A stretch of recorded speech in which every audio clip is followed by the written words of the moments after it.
We started Kittyhawk, trialled it 2 years ago, straight alongside wedgetail, and it smashed it. So we spoke to our agronomist and he suggested Kittyhawk wheat. The first thing is the animals have to come first. Kittyhawk is really the centrepiece of the rotation, and we can basically recoup the cost of putting the crop in and growing the crop just from grazing. And we had British bred steers running off that, and they averaged a bit over 1 kilo per day for 70 days through the winter period.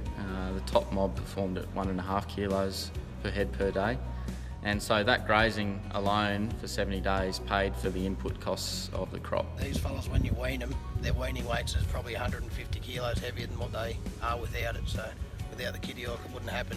It did really well with the low rainfall. Between March and September last year, we had only 150 mil, and the Kittyhawk wheat just seemed to thrive without it. To survive what it went through and the hammering it received and still came back, it was fantastic.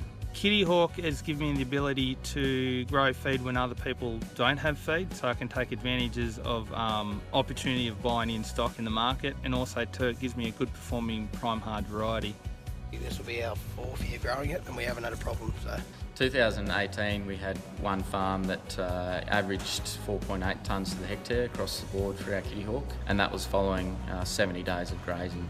You can leave them on there flat out and it just recovers. They hardly can keep up with it. So on Kittyhawk wheat, we've found that we've been averaging 200 grams or better a day in growth live weights in merinos and crossbred lambs.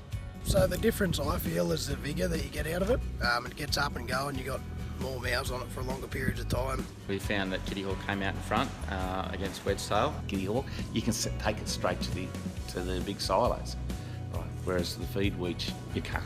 Kittyhawk on our Lyndhurst block, which was grazed for 70 days with cattle, ended up yielding 4.8 tonnes to the hectare. We like to get our crop in by the beginning of March, bounced out of the ground in front of the trit. The fact that it is a winter wheat and has got that vernalisation, we can sow it very early and not have any major concerns about frost. For Kittyhawk this year, it all went prime hard. In 2019 we're planning on sowing about 180 hectares to Kittyhawk wheat.